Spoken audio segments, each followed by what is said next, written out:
Alors, on se retrouve ici et on va faire une partie où on va apprendre à utiliser du JavaScript avec du CSS. Alors, le langage JavaScript, c'est un langage très complet, plutôt complexe dans le sens où il va être utile dans beaucoup d'endroits différents.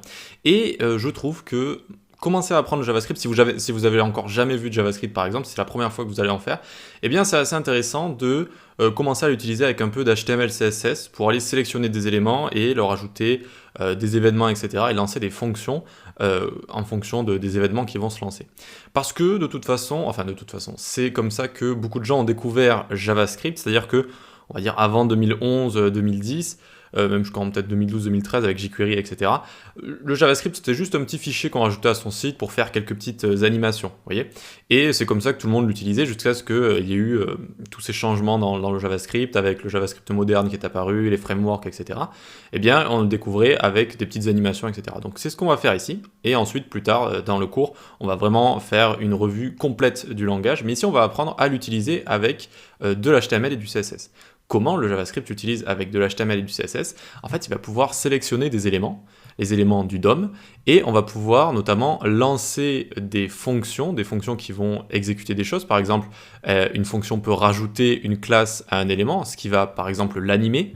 C'est ce qu'on appelle un class toggle. On va ajouter, enlever une classe, ça permet d'animer, ça permet de faire des fonctionnalités sympathiques.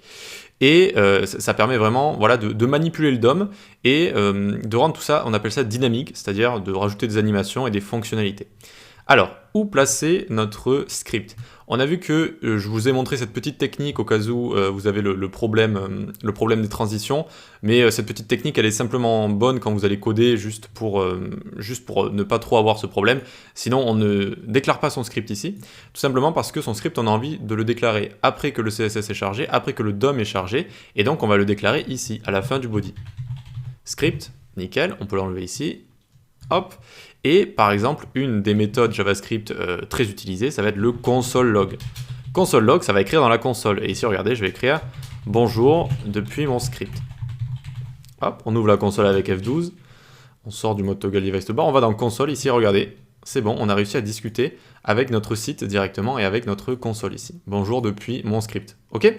Donc, on peut écrire du JavaScript dans l'HTML ici, donc dans des balises script ici, mais rapidement, en fait, quand on va avoir beaucoup d'HTML et de JavaScript, ça va pas être très pratique. Donc, qu'est-ce qu'on fait? On crée un fichier séparé ici. Et on l'appelle soit script.js, soit app.js par exemple. Hop. Et ici, on va donc arrêter d'écrire le console log ici. On peut faire un CTRL-X pour couper-copier. Et il faut le référencer, notre script maintenant.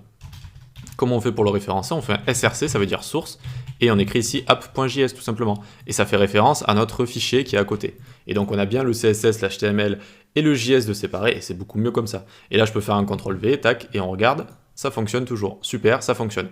Allez, on va pouvoir passer dans la prochaine vidéo, à voir comment finalement sélectionner des éléments du DOM avec JavaScript. À tout de suite.